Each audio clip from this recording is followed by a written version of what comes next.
તો આગળ સમાચારમાં વાત કરીએ તો મહેસાણાથી સમાચાર સામે આવી રહ્યા છે। મહેસાણાથી સમાચાર પ્રાપ્ત થયા છે, જેમાં વિવેકાનંદ કોઓપરેટિવ ક્રેડિટ સોસાયટી સાથે ઠગાઈની ઘટના બની। ઠગાઈ કરવામાં આવી છે, જેમાં ઊંઝા વિવેકાનંદ ક્રેડિટ સોસાયટીને ચૂનો લગાવ્યો છે। તો આ મામલે ક્રેડિટ સોસાયટીએ નિયત કરેલા સોનીએ ચૂનો લગાવ્યો। બીજી તરફ ખોટા સોનાને સાચું હોવાનો સર્ટિફિકેટો આપ્યા છે। મળે ત્યાં ગ્રાહકો પાસે ખોટું સોનું ગીરવે મૂકવામાં આવ્યું। ખોટું સોનું ગીરવે મુકાવી અને લોન પણ મેળવી હતી। 2.43 કરોડની લોન મેળવી અને ચૂનો લગાવ્યો છે। તો આ મામલે ઊંઝા પોલીસ સ્ટેશનમાં ગુનો દાખલ કરવામાં આવ્યો છે। મિહિર અને હસમુખ સોની નામના સોનીએ ઠગાઈ કરી હોવાનું સામે આવ્યું છે।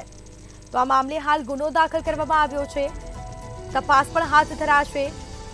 ક્રેડિટ સોસાયટીએ નિયત કરેલા સોનીએ ચૂનો લગાવ્યો છે।